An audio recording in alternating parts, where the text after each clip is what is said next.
Hello, everyone. Welcome again to the BATTASS podcast, the Batman the Animated Series show podcast, where we talk about Batman the Animated Series. But today, we're talking about Batwoman, the animated feature. My name is Clay McCormick, and with me, as always, is Sean Murphy. How you doing, Sean?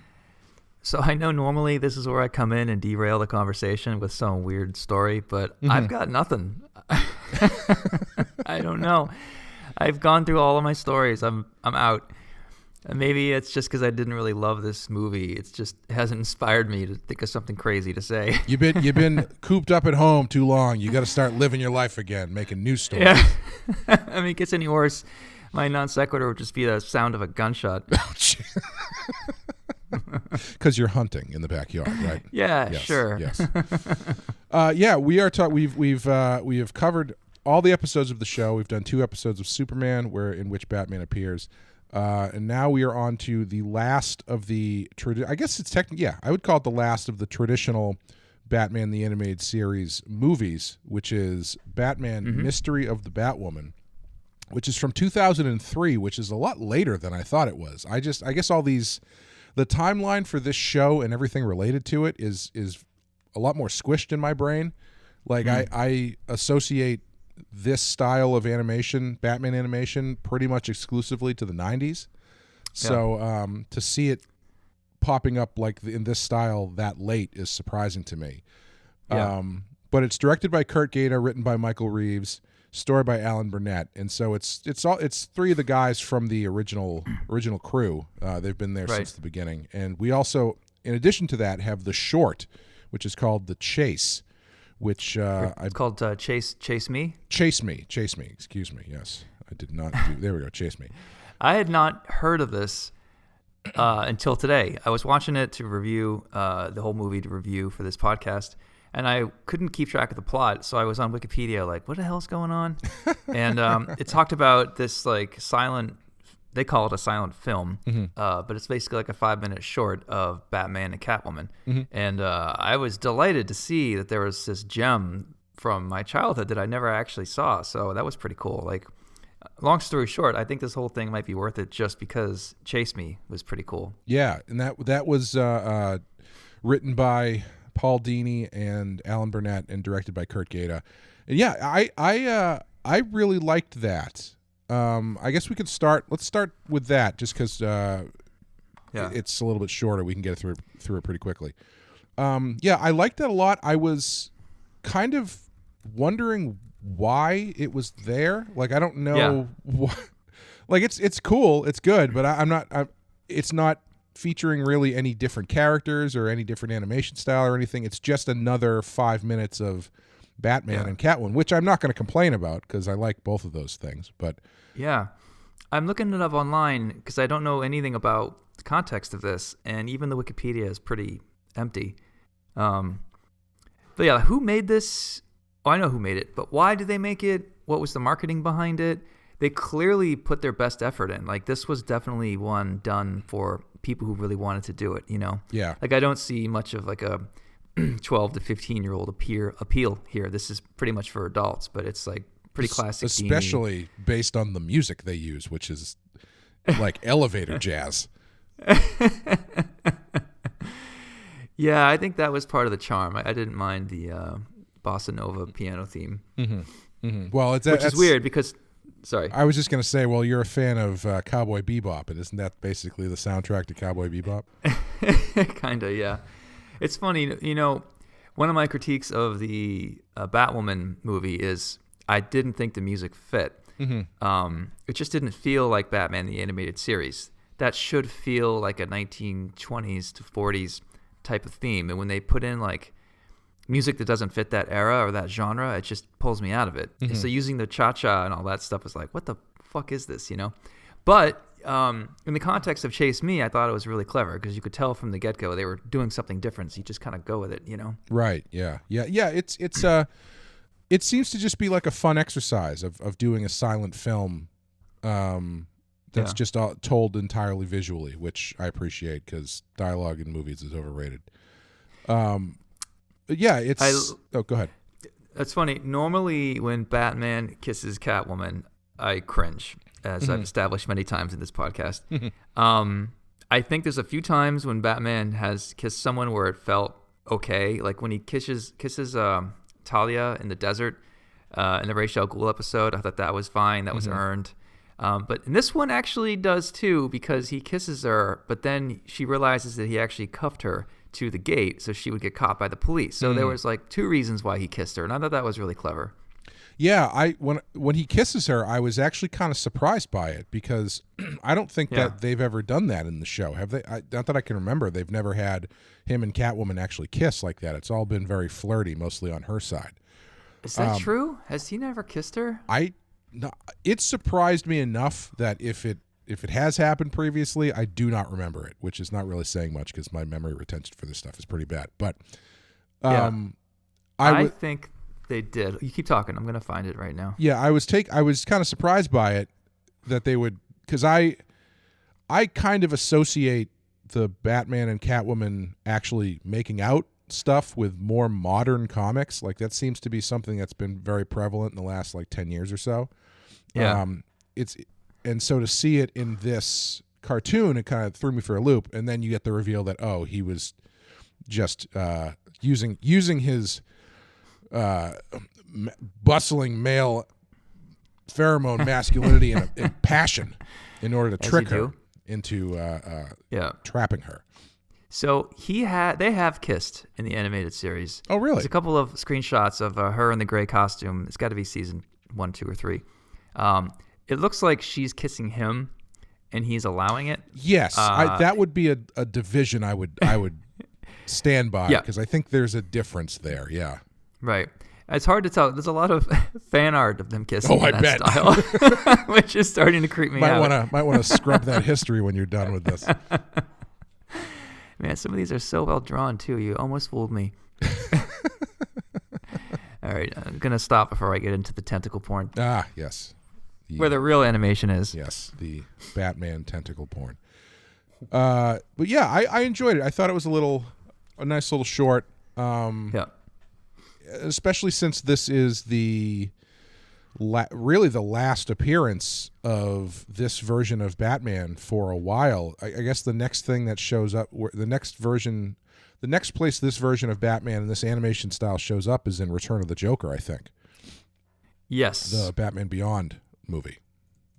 So, you know what? That's a good question. When did Return of the Joker come out? Of course, my internet is slow. Yeah, this is where two guys just Google stuff. Return of the Joker was in 2000. Yeah. So, okay. So this is actually after that. Right. Yeah. That's what I was thinking, but I didn't want to say. Okay. Yeah. So yeah. This is the last time. The next time we see Bruce in this outfit is in the Harley Quinn movie. Right. Yes. I think. And much like other late sequels in which they bring back things people are nostalgic about, maybe they shouldn't have. 2017, that one came out. So we've got a 15-year period between the. I know this. Anyone who gets older has the same thought all the time, but it's insane how time crunches together. Like 15 years when I was a kid felt like forever. It felt like a decade and a half. Oh, totally. Now it feels like they both feel like recent movies to me. Well, I was just recording an episode of Rotten Horror Picture Show, our horror movie podcast with Amanda. We were doing our Patreon episode on It Chapter 2 because we're doing all Stephen King movies on Patreon this year. And that movie came out in 2019. That felt like it was 200 years ago. I don't know if it's just because the last 3 years have been, it's kind of like a gas leak year where everybody just kind of wants to forget everything that's happened in the past 3 years. But in 2019, in my mind, is both, oh, that was just last year, and it's also, wow, that feels like it was 100 years ago. Yeah. But yeah, I didn't realize this came after Batman Beyond. It actually, it doesn't answer a question. It kind of, well, let's get right into it. Okay, so the Batman, Mystery of the Batwoman is a story where there's a new vigilante superhero with a bat motif on the scene named Batwoman in a silver bat suit, and she is trying to take down the Penguin, Rupert Thorne, and a guy named Duquesne, whose first name I can't remember. And Right.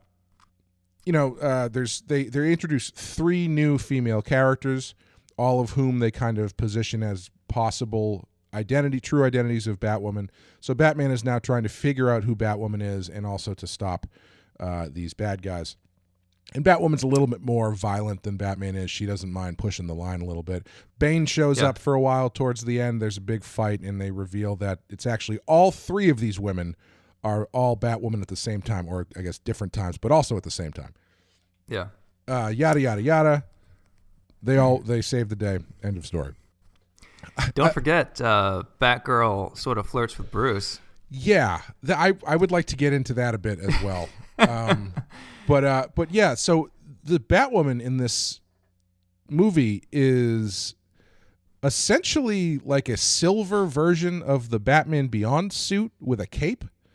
Yeah. And I guess before I looked up the dates and stuff, in my mind I was like, oh, I wonder if this came out before Batman Beyond. Maybe this was like a dry run for that kind of costume. It very much is not. After. And so I was kind of confused as to why they went with such a similar design. Yeah. And a boring one at that. I did not like her costume. Yeah. The silver and red are just not good colors together. I would have seen her. One of the things I would draw is I'd redesign her costume completely.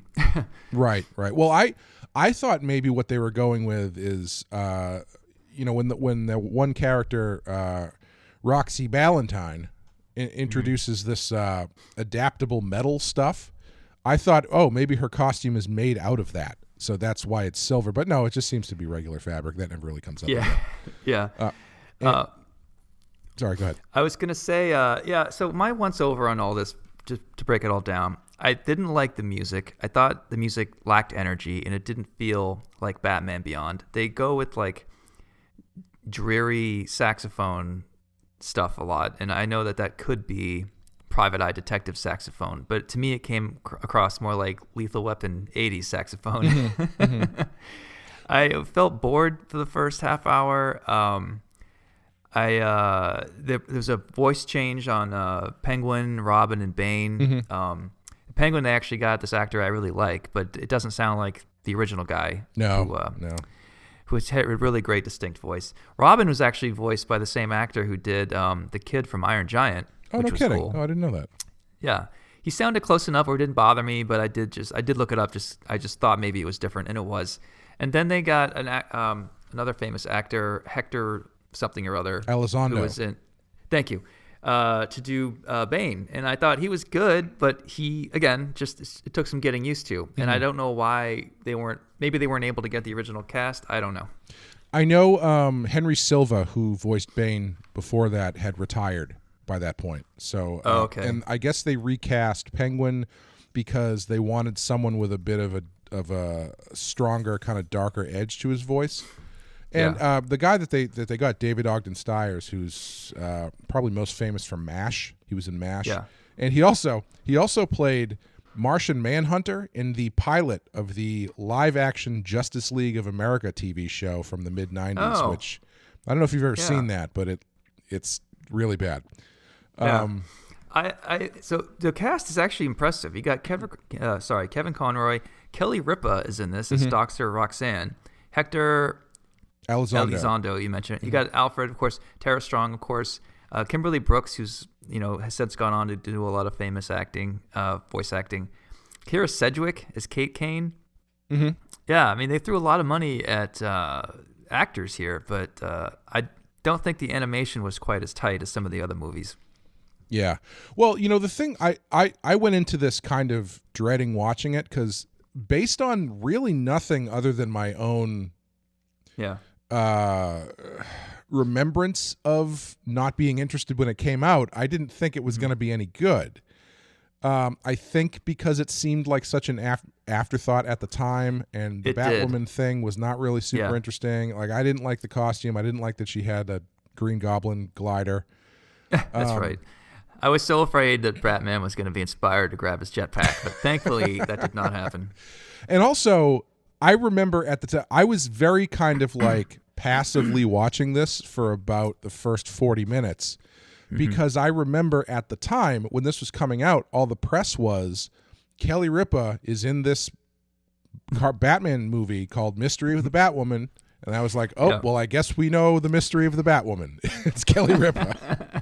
And so I was and I was like, okay, yeah, I was going along. I kind of feel like this is weird because I know, the audience knows who Batwoman is before Batman does, so it's kind of wasting time. And then all of a sudden they reveal that it's not her. And I was like, oh, that's interesting because they set up these three women to all be possibly Batwoman. And they use a fourth woman to actually be the voice of Batwoman. So to essentially mask the identity. Because, with animation, it's like, well, yeah, obviously whoever's voice it is, that's who Batwoman is. Right. But Kira Sedgwick only does the voice of the costume Batwoman. And so, like I actually had written in my notes, isn't it weird? Is it weird that they reveal who Batwoman is so early? I didn't realize that was just the first of a number of dodges before they were going to actually reveal that it's all three of them working together. Yeah. So that kind of got me back into it. By that was good. Yeah, by that point, from there on, it's kind of pretty standard. So I guess one of the things I was wondering is, do you think this is an effective mystery for a story? Yeah. I think the bones are good here. There's no way that you would guess that there were three different people acting as Batwoman. I mean, that's just not a go-to trope that you would expect to find in, an animated kids show.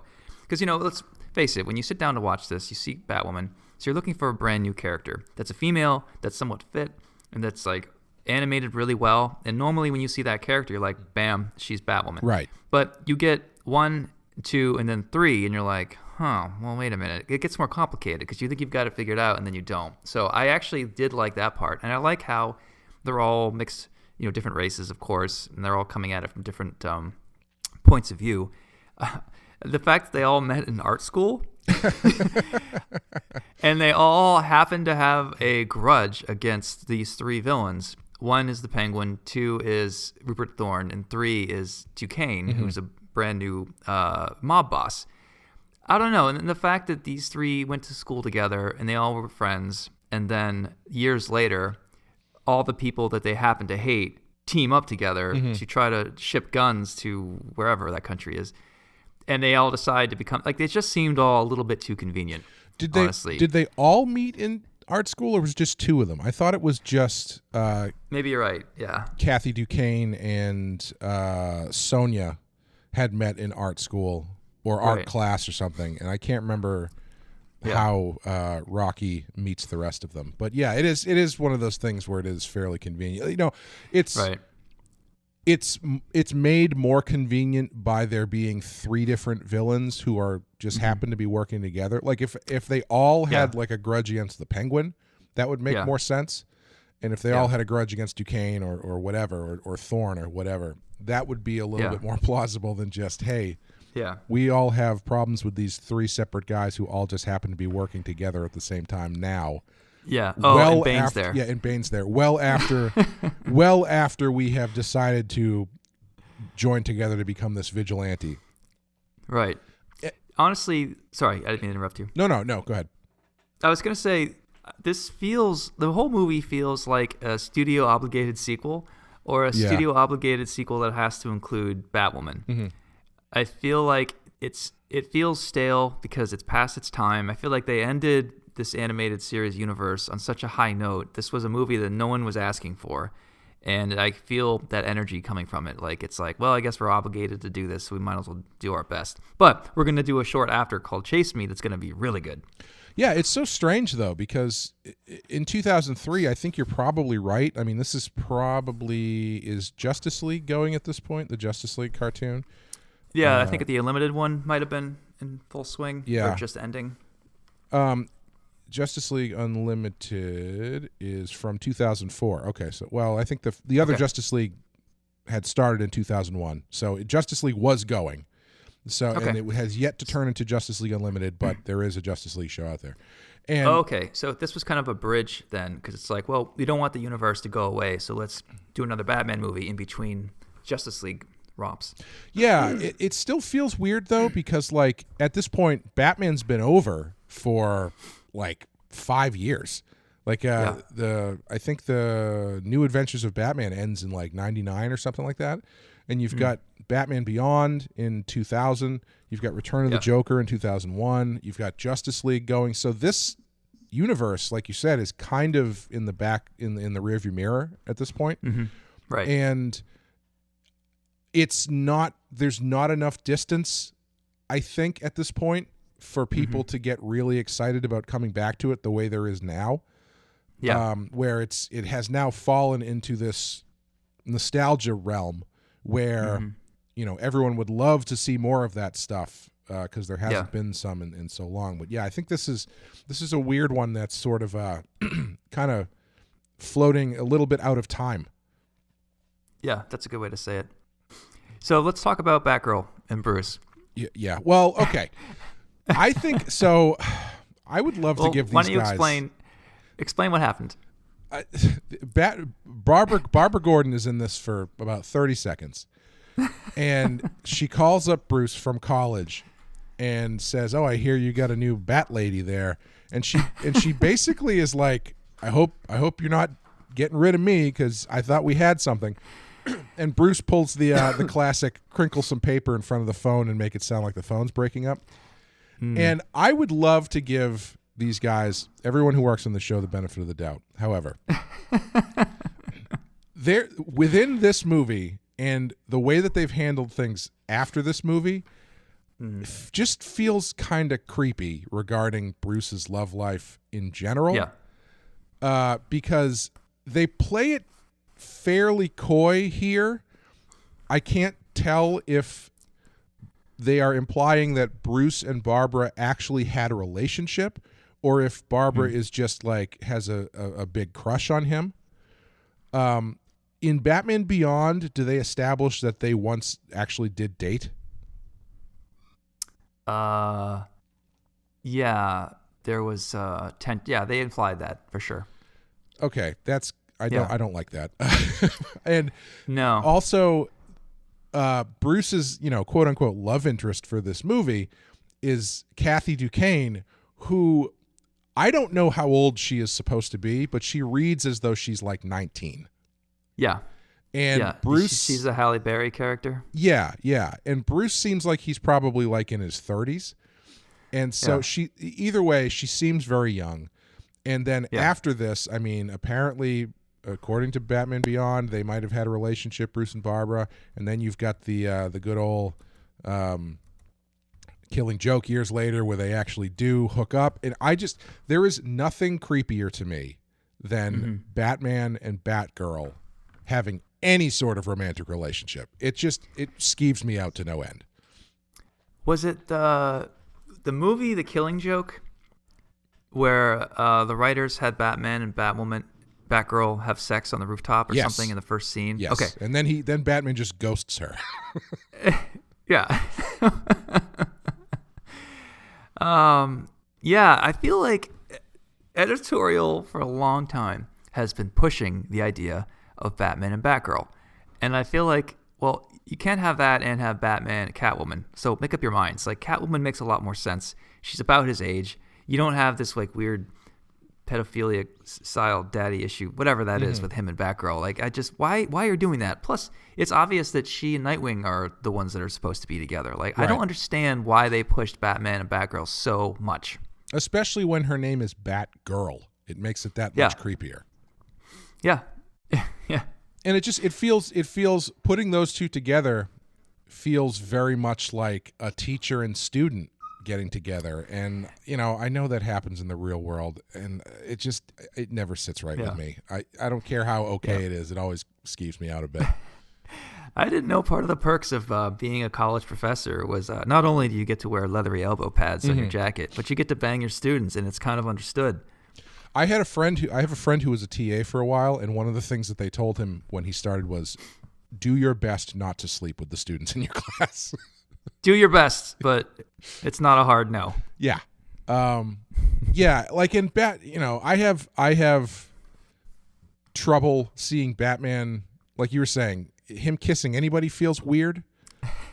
So it feels even more weird for him to kiss, to implying, or it being very explicit about him kissing and hooking up with Barbara. It just feels wrong on a lot of different levels. Yep, for sure. And it didn't need that scene at all. This movie wasn't about, I don't know, was it about Bruce's struggle to find love in any way? No. Okay, good. I thought I maybe missed something. No, I mean, it's out of the blue. I actually don't mind the scene. I just wish they were a little bit clearer that this was straight up just Barbara having a crush, because the scene itself doesn't really bother me, because if I understand Batgirl seeing the news that there's another Bat female and her being a little bit put out by it. Yes. But I don't like the implication that maybe there's something else going on there. Yeah. I felt that Bruce in that relationship with Duquesne was really melodramatic and really forced and not natural at all. Yeah. And Bruce seems single-focused on stopping crime. His personal life is like a distant third or fourth on his agenda. So the fact that he's willing to date a mob boss's daughter, there's no way he would do that. I don't care if he thinks she's attractive or whatever. I believe it for the first part of the movie that he's doing it because he's trying to figure out what's going on. But that's different. But at the end, if he's like, hey, after everything that's just happened, maybe we should date. I don't know. It feels brought your weird car back. She did have a pretty sweet Rolls Royce looking, Excalibur looking vehicle. Yeah, the car was like pretty that. Good. Yeah. I'm glad he brought it back. I did like that Alfred also was chasing after her in his classic limo, and she spotted him.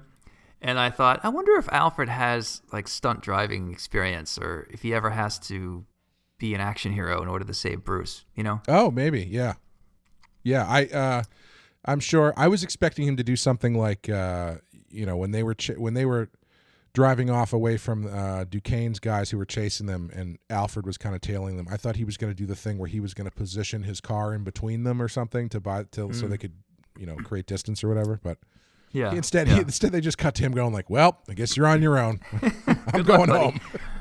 I mean, he's on his own every night. I'm pretty sure you didn't need to chase after him in the first place. Yeah, yeah, that's true. I imagine if Alfred was a good driver, he would have been trained in like driving classic cars with leather gloves and leather helmets and goggles. It has to be an Alfred style of driving. It can't just be like Tokyo Drift. Yeah, I mean, do you think in England like the classical butler has a training in like rally car driving? I mean, if your take on Alfred is he's ex-special forces, then I can go with that. But if he's just a kind old butler, it depends on what kind of Alfred you like, I guess. Yeah. Batwoman's... go ahead. So I was going to ask you, Duquesne, the girl Duquesne, so she had a grudge against her dad who somehow let her mom die. Yes. And I understand having a grudge, but what exactly was her plan by becoming Batwoman and assaulting these people with seemingly deadly force? Why didn't she just turn him in? Like, if you really were mad at your father and wanted payback or some kind of closure, I don't understand why she would go through all this trouble to become Batwoman. And in the end of the day, what was her plan exactly? I'm not sure. Her anger at her father was the reason she was going through this, but she didn't seem that angry with him for the most part, Yeah, and they didn't really position Duquesne as someone who can't be gotten to by the cops. Yeah. He's kind of, I think, if only because we've never seen him before, he kind of is in third place behind the Penguin Rupert Thorne. Right. Penguin Rupert Thorne. So right. And he hasn't really done anything, or they haven't really given us any reason why he's above the law in a way that would require a Batwoman to deal with it. Right. I guess he is involved with the other two, and they are involved with selling photon cannons or something to Kasnia. It's funny too. Penguins. The driver who was sneaking guns around had a keychain shaped like a penguin face. Yeah. And there's a building in town shaped like a penguin face. And surprise, surprise, underneath is a secret weapons factory with penguin in it. And Bullock has these keys. He shows them to Batman, and of course Batman figures it out. So like, Bullock, you had a keychain shaped like a penguin. You couldn't put the clues together. Like, there wasn't really that much of a mystery in that aspect. Yeah, I did also really like the line where someone brings up the name of the factory, and they're like, what do they make there? And Batman or whoever says, oh, baubles, this and that, weapons of mass destruction. That was funny. Did you catch the Star Trek reference? I don't think so. Yeah, I think Bullock makes it. He says something about Star Trek. I thought of you. This must have been when you were half paying attention at the beginning. Probably, yeah. Yeah, there was a Star. It's just crazy when worlds collide, right? Yeah, no, it's one of the things that I've learned doing this is there's a lot more crossover between everything than you think there is. Yeah, because like every time, I feel like every time we do a movie on Rotten Horror Picture Show, there's some connection to Star Trek, or more often than not, I feel like there's someone, oh, they were on Star Trek, oh, that person was there, or, the voice in Batman who was on Star Trek. And well, the voice of Penguin here, he was in an episode of Star Trek with Oksana Troy. Oh, that's right. He was the one who had to commit suicide. Yeah. It was part of his culture or whatever. Good episode. Yeah, that really good episode. So Batman is not willing to kill, but Batwoman is willing to kill. The Wikipedia entry I read when I wasn't following the plot said that she's willing to take it a step further, which makes me think, okay, so she's willing to kill. But the cop was inspired to become a cop because of Batman, and she was inspired to make the suit a Batman-like suit. But she's following all the Batman rules, except she's willing to kill. So then my question to Batman is, are you okay with someone taking your symbol and murdering people, especially if it's a cop? I'm going to say probably you there to no. Stop? Yeah, like, why aren't you arresting these women? Why aren't they in jail? I don't get why he would let that slide. I was wondering that if you want to get technical about it, she doesn't actually kill anybody. She's definitely a little bit more reckless and willing to, but there's no on-screen murder. I guess that's a plus, and that counts for something in cartoons. But at the end, thank God nobody died. Yeah, no, there was multiple chances when multiple people should have died. Those three ladies were pretty lax with where they were putting those bombs. I did notice the bomb. Bane refers to the bomb as a carbonite bomb. Yeah, and I was like, is everybody gonna get frozen like Han Solo if this blows up? But tell you, man, a lot of crossover here. Yeah, everyone who makes everything is a nerd somehow. I was a little bit surprised at the end, where after all that goes down, and they show Sonya packing up her box, and I was like, she just got fired. She didn't get arrested. And she even says, like, working with vigilantes is one thing for Gordon, but he can't be employing them. And I was like, what is? And then she says that the DA let it slide or whatever. And I was like, yeah, what kind of DA is this? I'll tell you, it really makes me understand why Batman is needed in Gotham City if that's how these things are being handled.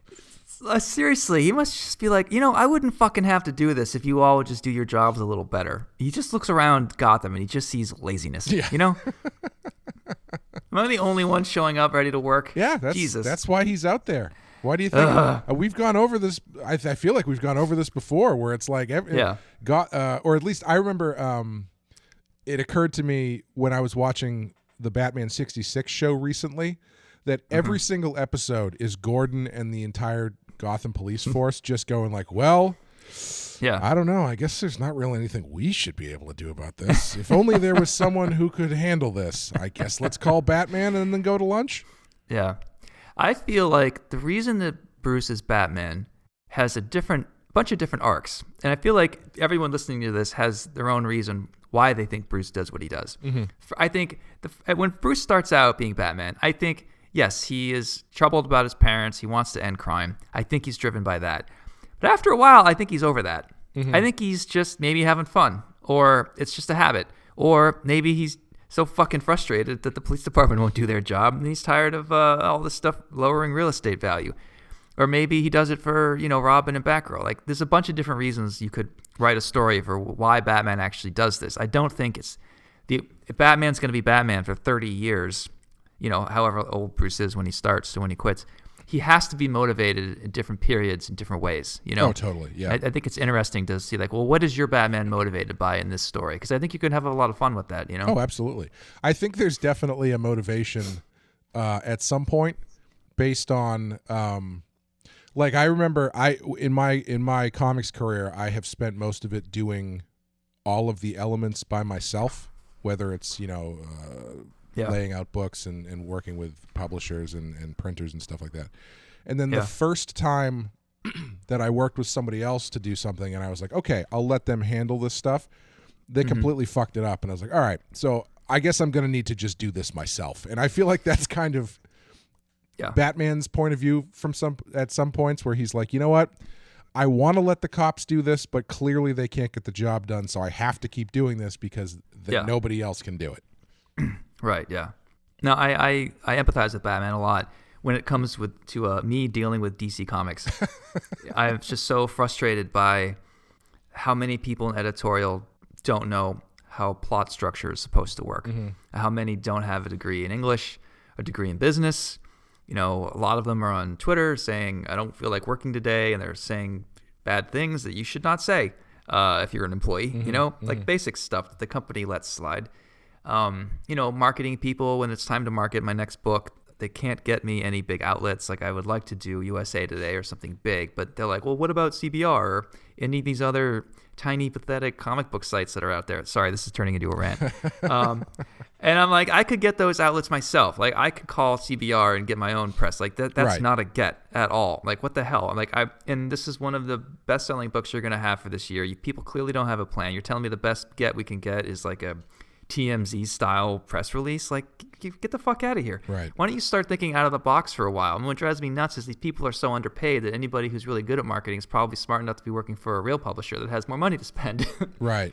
It's just, I feel like the dick who's always, writing emails or on the phone, and I'm trying not to yell at people. I'm trying not to get frustrated, but it's like I'm pouring my heart into this book, and I know this book is going to make you, the company, money.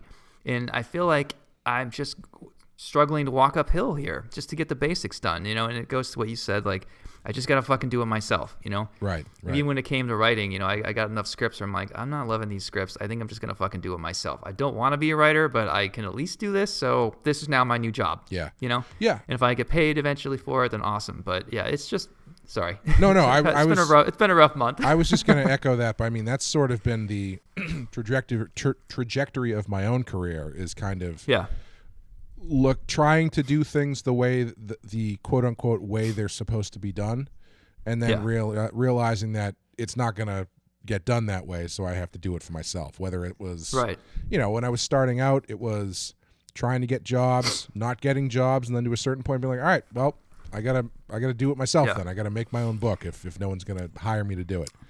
I hate to be sorry, keep going. No, it's just the same thing where it's, when it came to doing conventions and stuff, it was like, all right, well, no one is gonna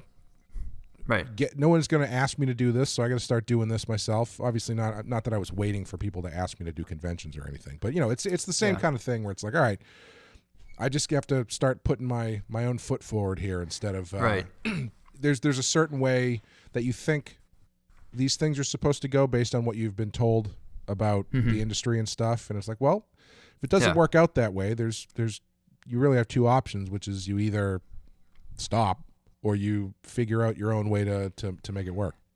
Yeah. No, there really was like I think we all have a rude awakening. And maybe people listening to this, maybe they know what it's like behind the curtain. If you've been listening to any number of times to you and me rant, mostly me, then you know that the industry is not always run very well. But to the average Joe Sixpack who wanders into a shop and buys a Spider-Man comic, he probably picks it up and is like, oh, well, art's pretty, color's nice, it seems designed and good, and I'm entertained, and, ooh, $4, okay, I'll buy it.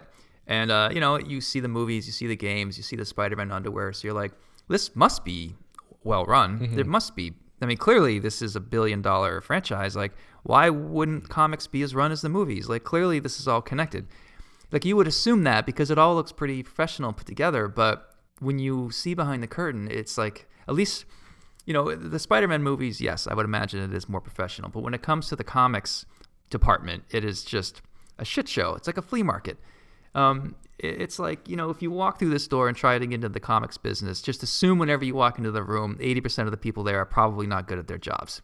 And get ready to roll up your sleeves and be prepared to do it yourself, Yeah. I mean, I think when people sign on to Marvel DC, they're like, great, Marvel has my back. All I have to do is draw an awesome Spider-Man, and they're going to pay me. They're going to give me my royalties. I don't have to check. I don't have to chase after them. Of course, they have marketing and branding, and they'll give me money if there's an action figure based off my stuff. They just assume that the company has their back, and it's like, no, they don't. I mean, even if they do market, they don't market well. They're not saving themselves. They're not necessarily doing you any favors. Like, I'm at the top of DC basically, and I still have to push to get things done. It's just insane. Yeah. Sorry. No, that's fine. That's fine. Yeah, it's interesting because I as someone who is more or less on the outside watching that stuff, mainly through you, it does seem that there is not as much control of the marketplace as you would expect there to be. Yeah. Like comics have always been very reactionary. Like going back to the creation of comics in the 30s and even before that, whatever was selling, that's what that's all they made. So when romance comics started, they just started doing romance comics. If DC started doing superheroes, so Marvel shit, we got to do superheroes. Everybody started doing superheroes, but that's obviously before they turned into this multi-billion-dollar IP farm that they've become. Yeah. Which is why it always surprises me to see how much they are still kind of they're still kind of reactionary in the things that they are pushing and the things that they are not pushing and stuff. Like, I think I don't know, I guess it's tough because it seems like the modern comic book industry is the profit margins are thin enough where they can't really afford to take a lot of chances, which is why they are still which is why 90% of DC's output is Batman, Wonder Woman, and Superman, which, if it sells, fine, sure. But it does it is disappointing that they can't introduce something new to the market and really get behind it and have that be enough to get people on board. And I mean, it's tough too because like it's one of those things where everybody who complains that there's too much Batman are the same people who are going to dunk on something new as soon as it comes out and they haven't read it and haven't given it a chance, Yeah. Yeah. So it's a two-way street. It's an interesting industry. Let's put it that way. Yeah. Yeah. I often play the game in my head. If I was, dictator for a day in comics, what would I do to fix it? I'm curious what your answer is too. Mine is, if I ran Marvel, for example, I'm not going to talk about my own publisher any more than I already did. I would say Marvel Universal, whatever, the Marvel Studios, the Hollywood money, we need $20 million. Give us a big fat check and we're going to invest in Marvel Comics, and don't expect to really see anything fixed for at least a few years. We just need startup money. Think of us as a sort of a new company, so we're going to need a lot of leeway here. And I would take that and I would say to marketing, first of all, everyone is getting a raise. We're hiring more editors, so not every editor is overloaded. Like, we're going to get a decent office with better working conditions. We want everyone working here to be happy and healthy and not stressed out. That's one thing. And then I would say to marketing, you're all going to get bonuses if you perform really well. I don't want the normal comic book thinking when it comes to marketing. I'm going to give you bonuses for thinking outside of the box. I want new ideas. I want new blood. And if you're not able to produce, then you're going to have to move on. And I would also start, ongoing series that might not sell really well at first, but you just build them slowly and carefully. And you don't have a team that's afraid they're going to get fired or laid off every 6 months.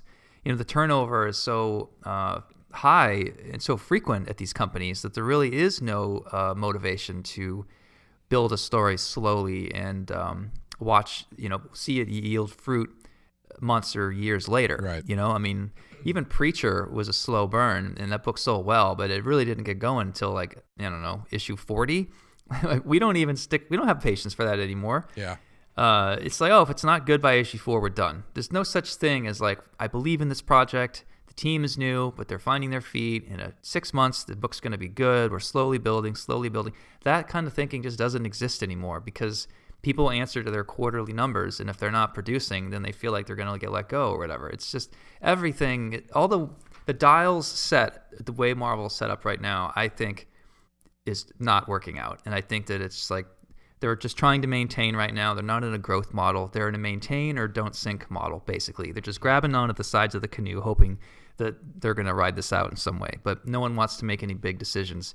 And they really can't because that money from Marvel Studios isn't coming in. Right. Very little of that trickles down, which is a big shame. And then to your point about, artists getting credit or getting paid for their ideas for Hollywood, whatever, compensating your talent at the bottom end for all the stuff that's making money at the top end, that seems like a no-brainer, but they don't do that. They run everything on a shoestring. Yeah.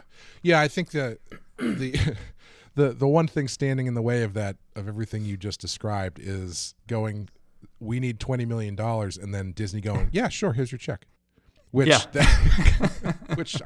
I don't know if you could really count on that, but But I mean, there's so many CEOs making 7-figure salaries. There's sure. a couple people on Marvel that make 7 figures. Like I'm a capitalist. Don't get me wrong. If but at some point we need to shake the tree, and the money that's stuck at the top has to get back down at the bottom.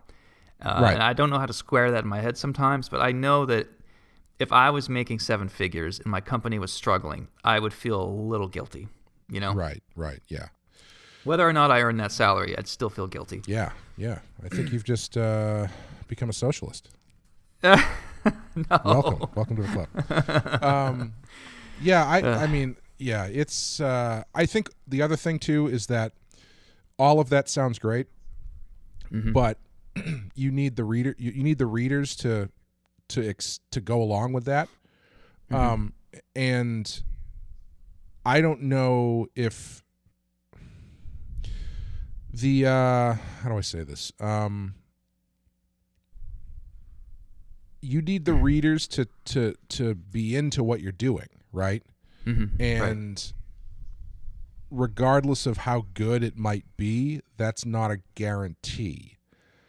You know what I mean? I guess it's because that's kind of what I was saying before, where it's like for as many people who are railing against the stuff Marvel and DC putting out the same stuff, there's plenty of books that they do that are not the same thing over and over again, and those people who are a lot of those people who complain about it just being the same stuff aren't buying those new books, and so you end up having to cancel those books before they really go anywhere.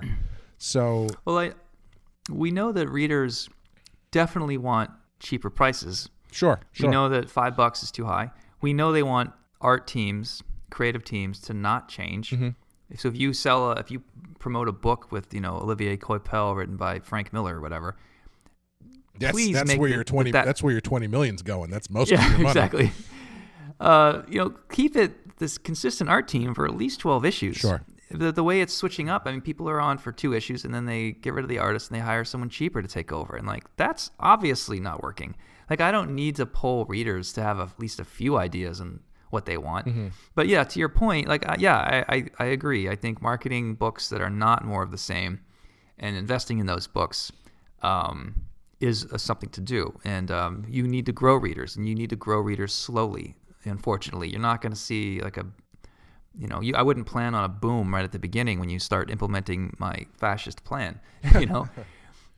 Yeah, I think marketing is a big part of it because like I was saying, Marvel does a lot of varied stuff as far as the creative teams and all that kind of stuff, but I don't know if it makes as big a splash as it could, because the word isn't out there in a sense that's larger than just the comic book crowd. But I mean, all of this, I have to say that I'm just speaking out my ass for all this stuff because I have no idea how any of that stuff works. But no, I mean, please, I'll take any pushback if I'm, if it's something I'm saying is not lining up. But I'd say that right now, the way that it's structured, do Marvel and DC, these publishers, actually make money in and of themselves? Do they make money? Yeah, not a lot, but they're so small. Marvel is so tiny compared to what Marvel Comics anyway is so tiny compared to what Disney owns. Right. It is a wart on the ass of Disney. Disney looks at Marvel and they like I don't know, just make comics. We don't care as long as we can sell action figures in movies and video games. That's your job. If you said to Disney, "Hey, we're going to get rid of Marvel Comics. We're just going to print out Superman flyers and mail them to people for free with little comics of Spider-Man," would that be okay? They'd be like, all right, fine. Like, I guess we're already I mean, what we have now is a glorified flyer system where we're mailing out these products to people just to keep video games going. If it makes money, if it doesn't, I don't think Disney really gives a shit. I mean, in general, you would like it to make money. So what they've done is take this flyer system, put it into a shop, and charge people for it. But it's not sustainable the way they're running it. I mean, if the point of a Spider-Man comic is to sell $1 billion movie, then spending $10 million to mail out free Spider-Man comics, that generally gets you the same outcome, doesn't it? Yeah. Do you really need to charge for this shit? Put it in the mail, send it to people for free, like a coupon book or whatever. I mean, that's where this is headed. You got to attach it in. You got to throw it in with all those ring dings like they did back in the 90s. That shit was great. I had a ton of those little mini comics because I ate a ton of ring dings. I found 2 of those literally 2 days ago. I found a Spider-Man and a Hulk one, and I was so excited because I thought maybe they'd be worth something, and they're not. Yeah. I remember I had a Daredevil comic. This is from the mid-'90s. I believe it was Daredevil, when Daredevil was not...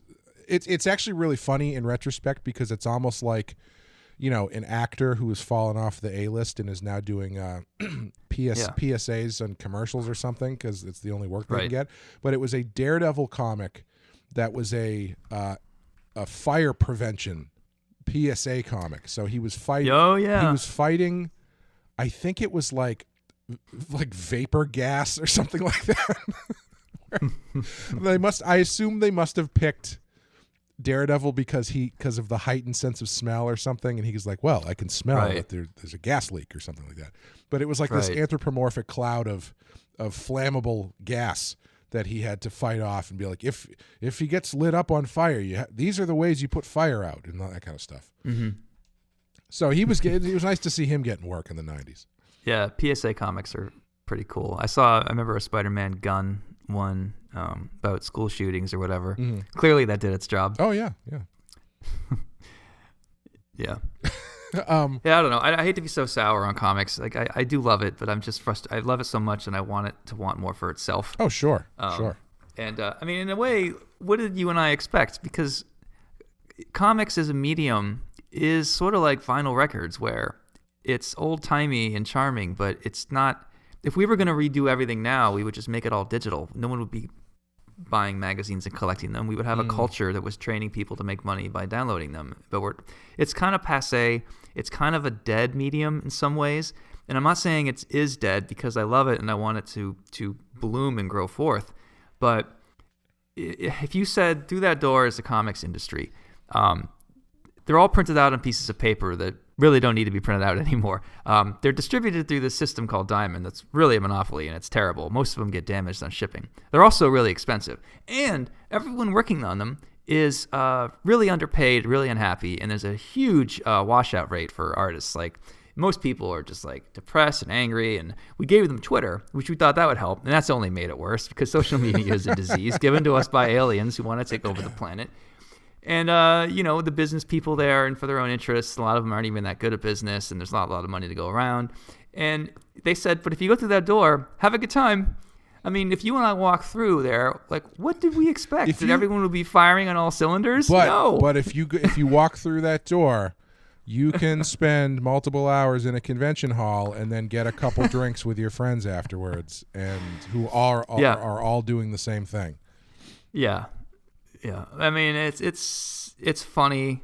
It is. Oh God, yeah. I'm probably repeating myself too. This is sort of like the best of all my rants on this channel.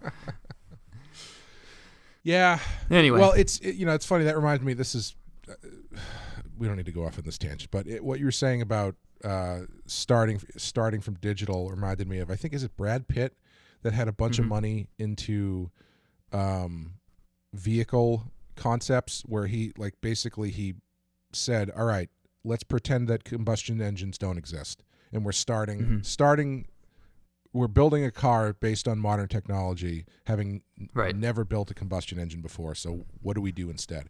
Which is a really interesting way to approach it. That's, I think the difference there is if you're actively trying to get rid of the other thing, whereas the comics industry seems to really want to hang on to the old way, which I enjoy, but I can understand why it would make more sense to go fully digital. But we've been having the will comics go fully digital conversation for 20 years at this point. It still hasn't happened. So. Yeah, it doesn't. It's a silly argument in a way, because it's not going to shift completely. Because the culture is, we like going into shops, buying our pieces of paper, books, whatever, chatting with other nerds, going to shows, collecting, slabbing, selling, trading. All that stuff is part of the culture. And I wouldn't want to live in an industry that didn't have that stuff, because I think it's the human-to-human interaction is important. The social, cultural aspect of it is super important. If we switch to digital, we would need to add on some more stuff to fill those holes in. Like, if it's just digital and we didn't have conventions anymore, and we just didn't have pieces of art or comic book shops for us to gather in, we would need to replace that warmth with something else. Right. Right. Like, I don't want to live in a just digital industry either. I'm just saying, numbers-wise, it makes a whole lot of sense, but that's not the total solution. You know? Yeah. I mean, when it comes to digital, I'm just more annoyed that we haven't, in the West anyway, figured out a system to make it better and easier to buy comics for people who can't get to shops, so that when they can get to shops, then they will buy the comics in paper and join the culture. Like, it's sort of not a loss leader, but it's sort of more advertising to people that can't get them anymore. Right. But the digital readers are not there yet. Japan and Korea are kicking our ass as far as like ways to get manga into people's hands, and we're just sort of like, whatever. And what's frustrating is, kids grow up with, a Spider-Man nightlight, Spider-Man pajamas, and they get older, and it's a Spider-Man race car set, and it's a Spider-Man action figure, and a Spider-Man whatever. And finally they're old enough to read comics, and they're like, I'm going to read manga. Right. And they skip over us, and they get into manga, and pretty soon they have their own kids, and they're buying their own kids Spider-Man. Like, what the hell was wrong with us? Like, we made it uncool. Manga is so accessible and easy to find, and everything is numbered, and you know where the story starts and begins, and the access is so easy. Versus comics, it's like, I want to read a Spider-Man arc. It's like, well, where do I begin? And it's just like a big fat question mark and a shittily organized, table in Barnes and Noble, where it's just a clusterfuck of Spider-Man books that may or may not have anything to do with each other. Right, It's like a mystery. Even if you're in comics, it's hard. Like, you were trying to read, what was that book? Captain America, when he became a Nazi or whatever. Oh yeah. And even the comic book shop guy had a hard time telling you where to go to read that whole arc, right? Yeah, the one I always point out to is Captain Marvel. There at my local store, they actually had a sign up that had instructions as to what order to read the books in, which I feel like if that's what stores are doing, it's probably not the right way to do it. But yeah.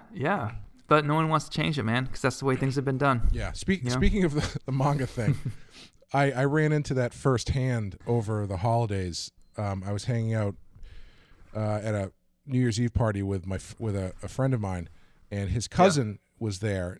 She's a younger girl. I think she's in sophomore, junior in college or something. And comics came up, and my buddy was like, "Oh, Clay he draws comics," and he had a copy of Bloody Hell on hand. He's like, "Here, check this out." And she looked at it, and she started flipping through it, and then she went, sorry. I only read manga, so I forgot it reads left to right, not right to left, and I was like, yeah, yep, yeah. Manga makes customers reverse the way that they've been reading their entire lives, and they don't give you color. And manga is still kicking our ass, right? Yeah. Manga creeps in. And he's like, I recently started reading manga just because I wanted to get it. I had never done it, and I wanted to get a feel for what the what the style was like. And one of my theories is that it's just a lot quicker to read, because I read 70 pages of All You Need Is Kill, which is the manga that Edge of Tomorrow is based on. I read 70 pages in about maybe 15 minutes. It was a super, super fast read. And I mean, part of that might be down to translation or whatever. I don't know, but it went by really quickly. Yeah, no, you're right. I tried to read My Hero Academia, and I couldn't tell where the word balloons were, who was speaking, and the art is shrunken down a lot, so I don't think. Oh, sure. But I mean, it's selling better than my books. Yeah. So what am I missing here? And I didn't love it, but maybe I just need to practice more reading manga. But I've read Akira and some other stuff from the 80s that I really liked, so it wasn't that impenetrable. Mm-hmm. Yeah. The next book I'm going to be working on with Ricardo, the wrestling book that we're doing called Hardstyle Juice, is we're actually going to be doing a little bit smaller than, a little bit more manga size, so it's going to be wider but a little bit shorter than a normal comic, I think. Yeah. It's called Tankobon. Oh, is that what it's called? Yeah. Well, I think so. Learning a new thing every day. Yeah. And I think it'll be cool because there's going to be a lot of like fight scenes and stuff, and so it'll be a wider frame ratio. Yeah. So you get a little bit more widescreen action and stuff like that. So I'm really interested to see what Ricardo does with it.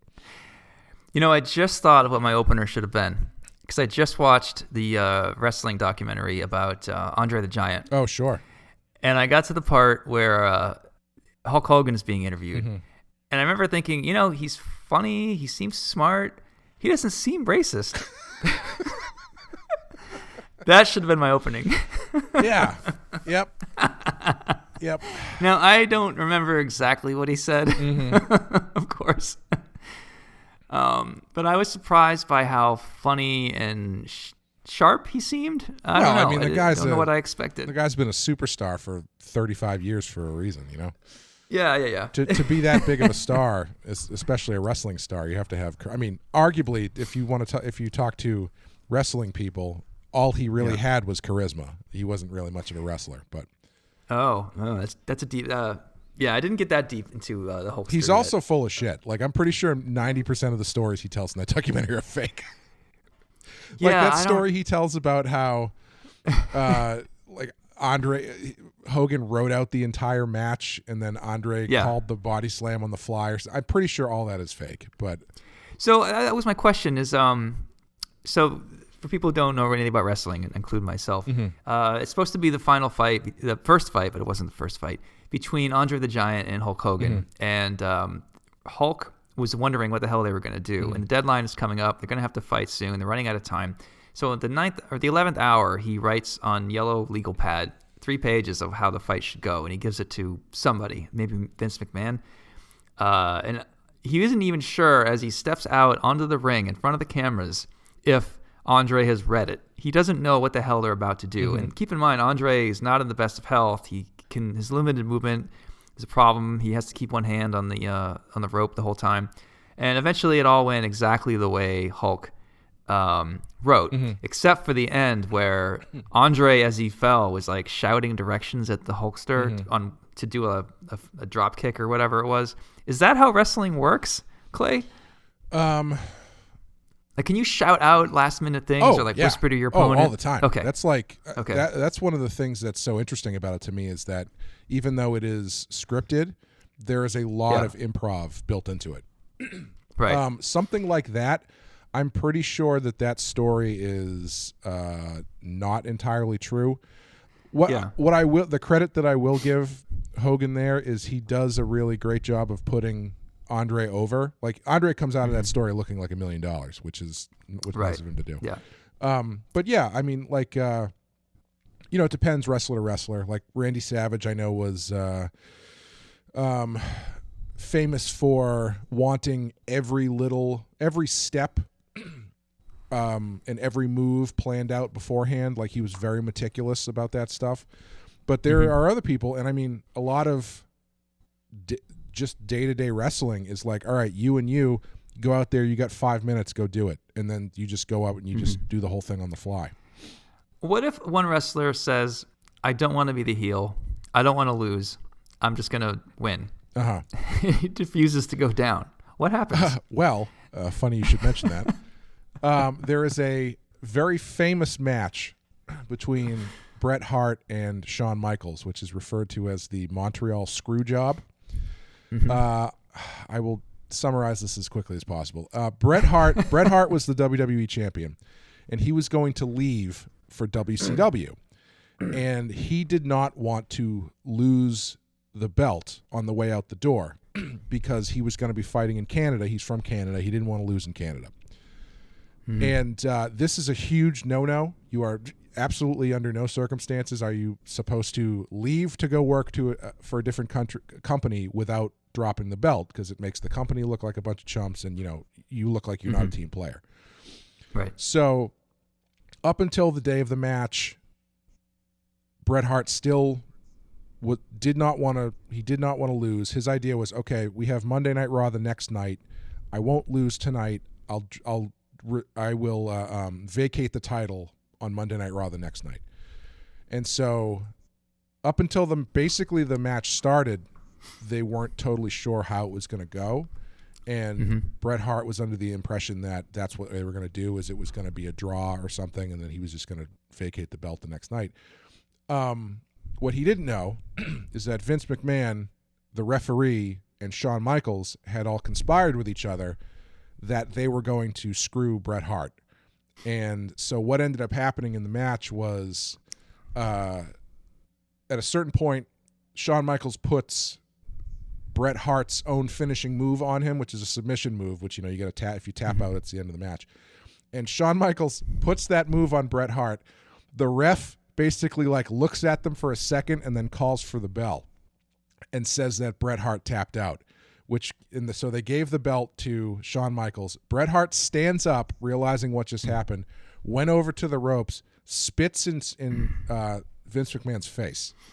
And so apparently the only people who knew that this was going to happen, from what I remember, is the ref, Vince McMahon, and Shawn Michaels. And so basically that was what happened, is he refused to lose, and so they made him lose. So if you're not going to quote unquote do business, they have plenty of fail safes to make sure that you do. See, that to me sounds like the real appeal of wrestling. It's obviously the punches are fake and all that stuff, but it doesn't mean it's not. I can't believe I'm talking myself into wrestling. Oh, you're so close. You're so close. You remember what you said on the last podcast? You're like, I think wrestling it's basically like superheroes. This makes a lot of sense to me. You're so close. No, it's like writing a superhero comic is like writing wrestling matches. It doesn't have to be high art. It doesn't have to be Shakespeare. Right. It's like teeing up people to fight, give them enough juice and motivation. What does juice actually mean, by the way? In reference to the title of my comic? Or yeah, I assume it's connected to wrestling as well. Hardstyle juice is is referring to when you get cut open in a way that was not scripted. So usually when they bleed in wrestling matches, 90% of the time they're cutting themselves, with a razor blade on their forehead. Yeah. But if you were to get cut open because someone hits you for real, or you hit your head on something, that's called being cut open the hard way. And so hardstyle juice is when you get cut open the hard way. So in this case, juice means blood. Okay. All right. Yeah. All right. I got it. I'm still not a proponent of wrestling. I don't want you to think you're so close. I'm telling you, you're like no, I swear. You're one live event away from okay, I get it. This is cool. Yeah. We'll get you. We're going to get you there. Yeah. I mean, considering I'm basically writing wrestling comics that have a Batman title on them. Yeah. Trust me, we'll get you. And it's not that dissimilar from what my wife reads, where it's romance books, where it's basically you're writing wrestling books where they fuck each other on the mat, literally. Well, I think I've said this before. I think I probably said this on the last time we talked about it, but I had a friend who was not into wrestling in any way, shape, or form come over when we had people over for SummerSlam a couple of years ago. And I think she was just kind of morbidly curious. And at some point she goes, "Oh, this is basically like RuPaul's Drag Race, except they fight each other." And I was like, "Yeah." And she's like, "I get it. I like this." There's a similar line in Glow where the main character, Debbie, is watching, and she's a daytime soap opera actress. And she's very much not a fan of wrestling. She doesn't get it. She has no interest. And suddenly when she realizes there's a story going on, she's like, "Oh my God, it's a soap opera. Mm-hmm. I can do this." Like that. I think that is the aha moment that I had as well. And that's kind of what you just described, right? Yeah. It's I think why I gravitated to it was because it was so similar to comic books. It's good and evil. With some what's the problem between the two of them that they need to solve with throwing each other on the ground. Yeah. No, man. Was anybody mad at the movie The Wrestler for revealing too many secrets or too many inside truths about the sport? I honestly don't know. I can't remember. I don't think so, because there's a lot of real wrestlers in that movie. Mm-hmm. And I think that there's a lot of secrets that are kind of common knowledge now, because the era of it all being secret is kind of over. Yeah. It arguably ended with the Montreal Screwjob, because that was up until that. This is going to go on for days about this. Up until that this point, is your favorite subject. Yeah, up until that point, Vince McMahon was not known as the guy who was in charge. He was just one of the announcers. And then what he ended up doing.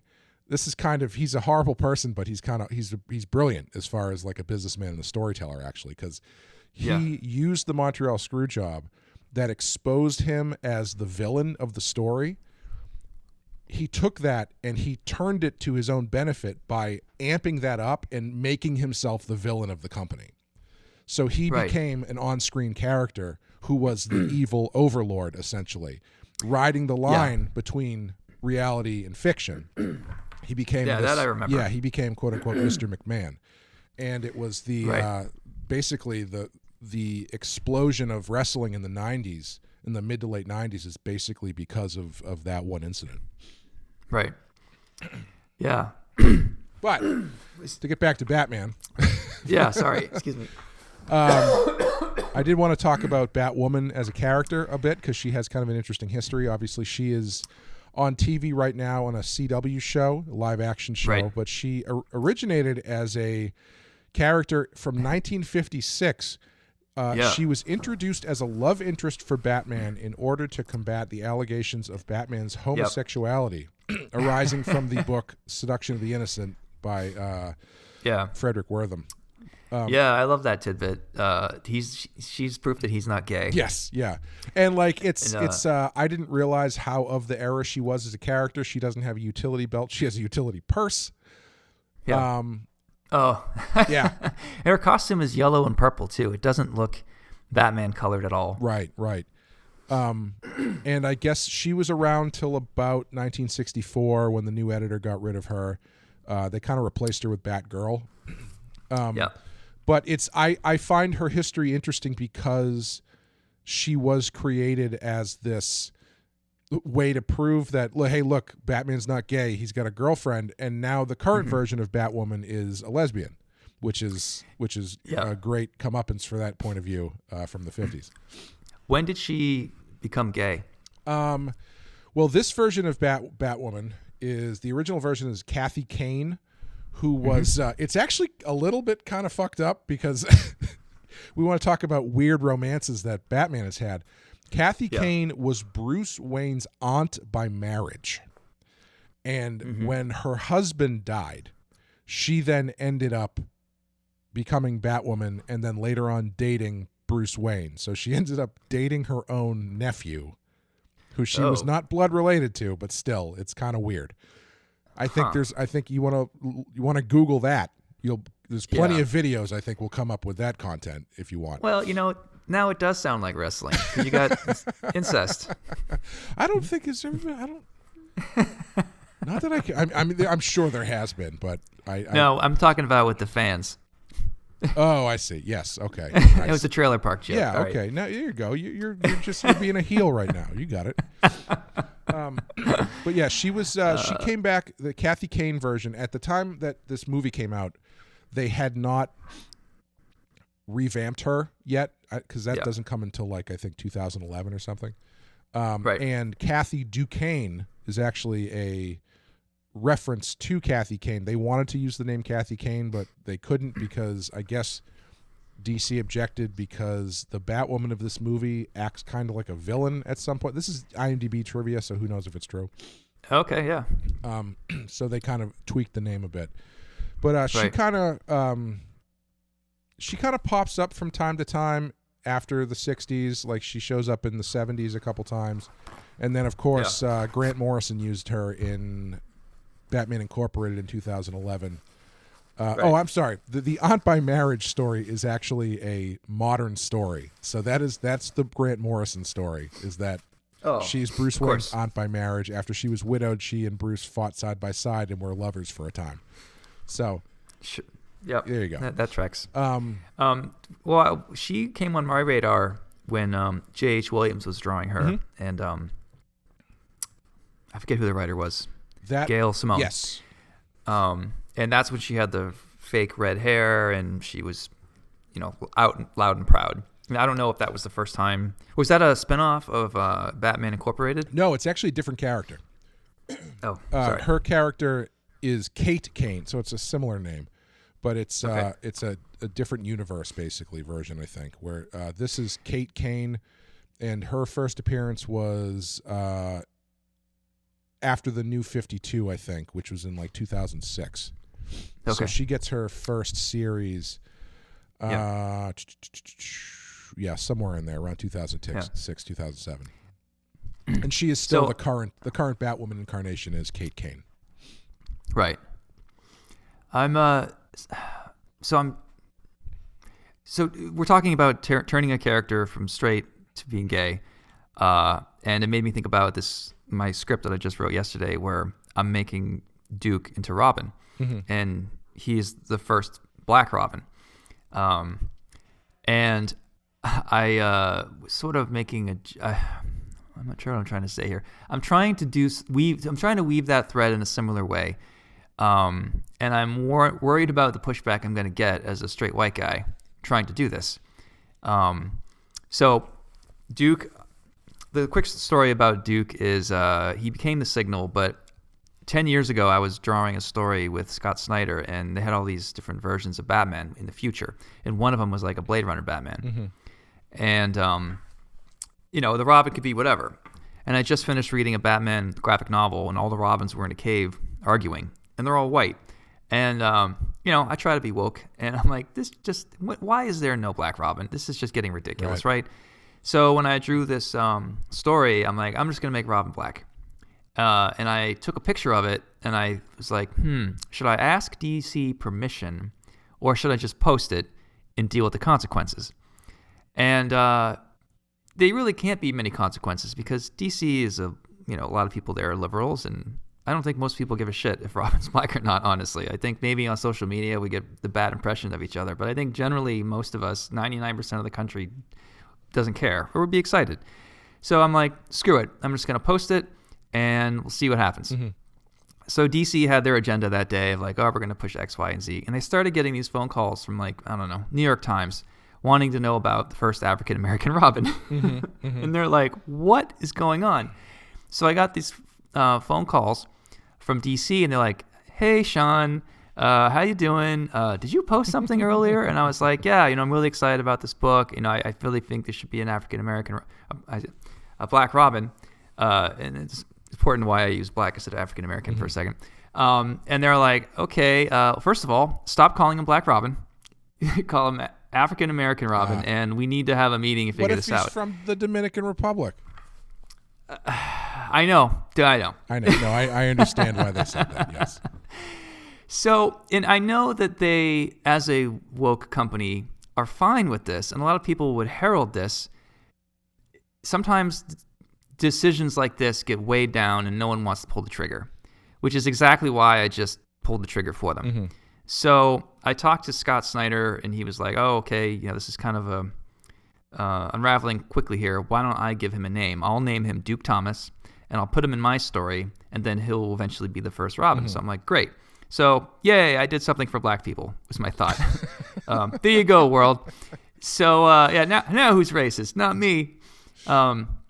So fast forward to... Has anybody ever thanked you for that? I mean... No. One guy did, actually. One black editor, Joe Hughes, who I worked with before, reached out to me later that day, and he's like, I'm guessing you just did this and didn't ask permission. And I was like, yep. And he's like, good job. Oh, okay. So he did thank me. So I was like, all right, I got one brother on my side. I feel like I'm on the right track here. So DC was like, Scott, he turned this Duke Thomas, he didn't make him a Robin at all. He made them The Signal, mm-hmm. which was a book that I don't know if it did very well, and it doesn't seem like it was been that well received. And I was sort of disappointed because I really teed this guy up to be the Black Robin, and it didn't work out that way. Mm-hmm. He basically got canceled. I'm like, oh, fuck. So when it came to doing my book, I'm like, well, I'm going to use Duke Thomas because I kind of sort of accidentally created him. I'm going to make him older. He's more like Luke Cage, right? There's no secret mm-hmm. there. So now I 3 volumes in now, I've been trying to get Duke to become Robin. And each volume I push it because each volume I just assume is going to be my last one. Mm-hmm. And again, my editors are like, I don't know, like it's sort of a risk and no one on the team is black and can we do that? And I'm like, are you kidding me? Like if we had a black letterer, this would be okay. Do you want some ammunition the next time that they tell you that? Sure. I love ammo. Have you read the Batman 89 book? No. Batman 89 has a Black Robin in it. Oh, that's great. And I mean, I know Joe is not black, and I'm pretty sure that Sam Hamm is not black. So this is uptight white people psyching themselves out. This is what happens, and I have a lot of black friends who agree. This is what white people do sometimes: is they want to help, but they get afraid that they're going to get canceled or whatever. So that's good to know. I will tell them that.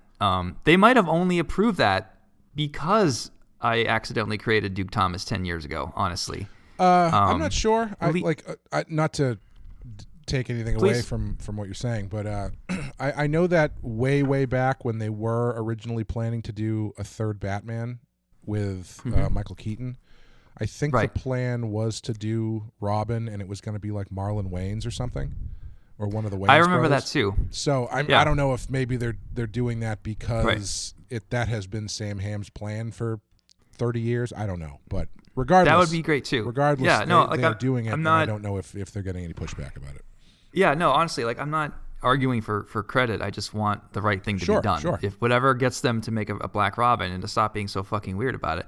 So when I pushed my Duke Thomas, who again is like Luke Cage, he's thick, he's like 6 feet, whatever.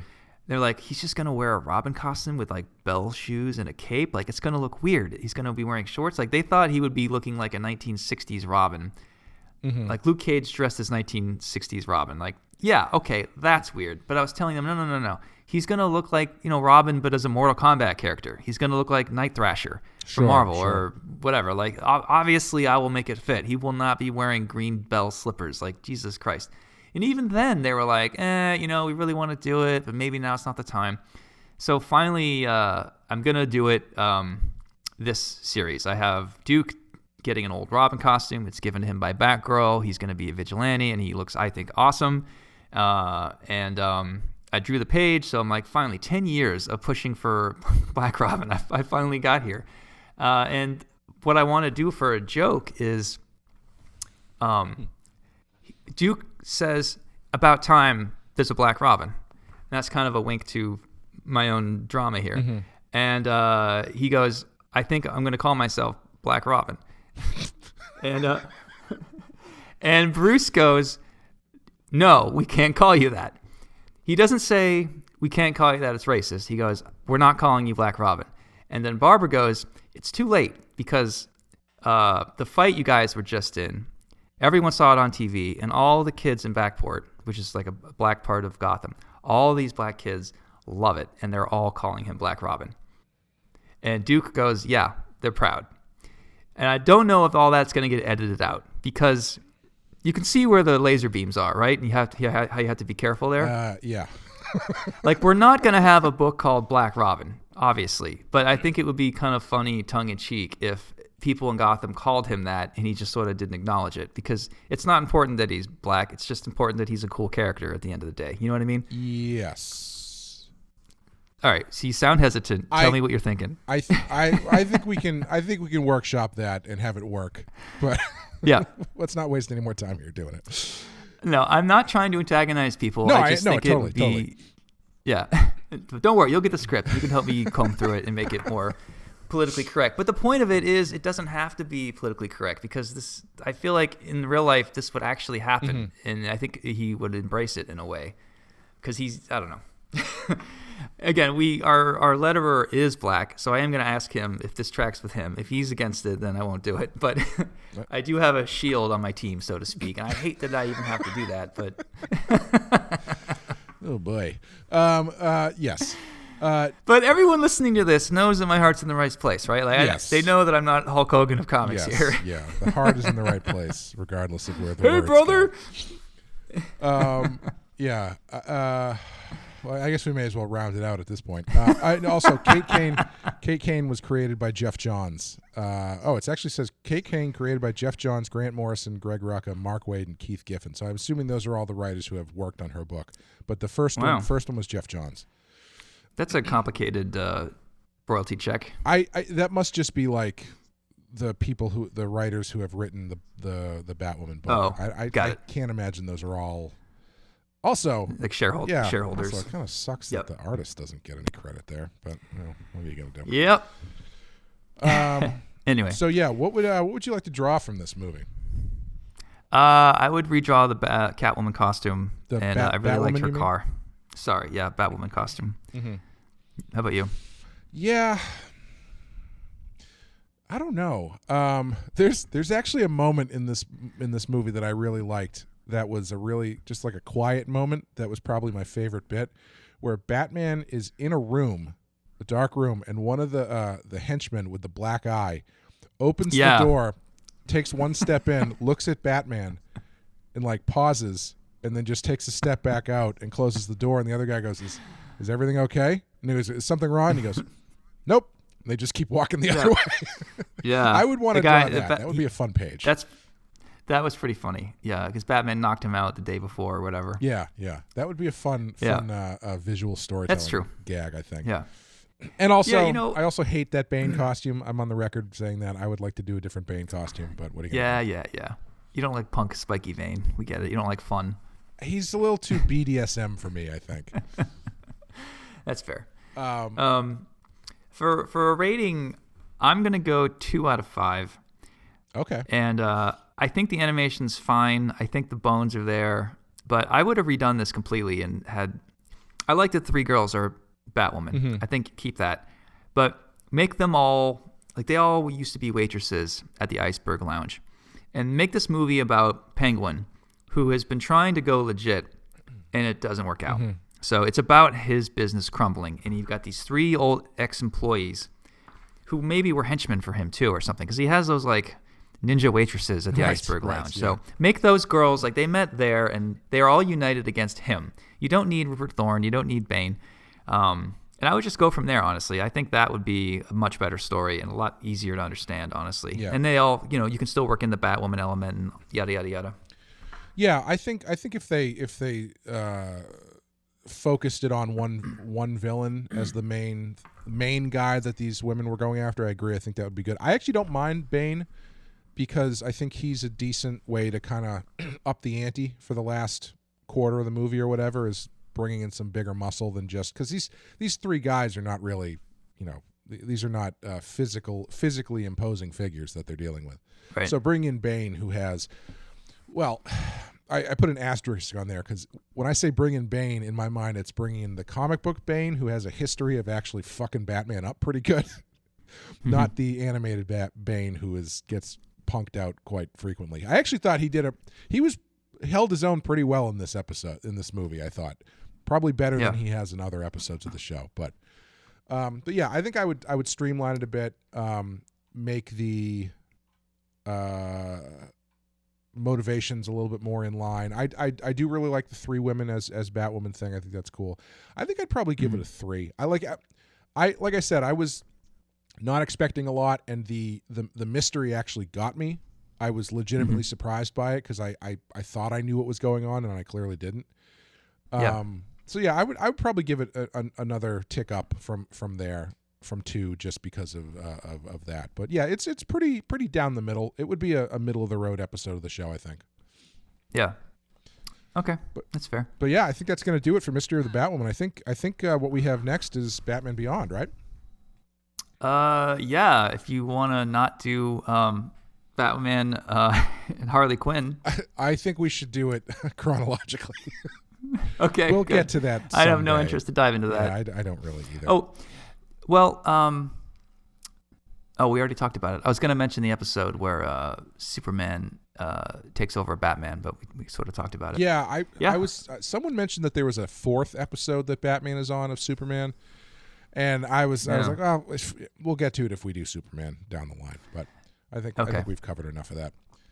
Yeah, definitely. Then Batman Beyond it is, for sure. Cool. Very convenient. Cool. Excellent. Well, that sounds good. Thank you guys for listening. If you want to support our show, you can do that by going to patreon.com/thepenskyfile, which is the Patreon for all of our podcasts. It's the Penske File Star Trek podcast, the Rod and Horror Picture Show horror podcast, and Badass, the Batman the Animated Series Show podcast. And we'll have a new, actually Patreon exclusive episode where you and I talk more about the Red Hood book that I don't even know if I should say is. I guess it hasn't been announced yet, so it's weird to talk about it and say like we're talking about it. But if you want to hear our thoughts about what Red Hood might be like in the White Knight universe, which is not definitely not bound to anything that is actually happening. Wink, wink. Wink, wink. You can find that episode. That'll be up soon on Patreon. I mean, that announcement will come with issue 1 hitting the stands, so mid-March. Okay, all right. So yeah, it'll be pretty soon. So maybe I honestly don't care. I don't think anyone cares. Yeah. Do you think we should wait until that to put that episode up, or do you think we should put it up before then? What do you think? I say put it up whenever you want. Okay. Who cares? All right. Maybe if that's coming in March, maybe I'll put it up in Patreon for February. Put it up. If there's any problem, I'll deal with it. Okay. Excellent. But thank you guys for listening. Yeah. Thank you, Sean, as always. Thanks, man. Black Robin forever. Yeah. And we will be back next time in the near future with Batman Beyond.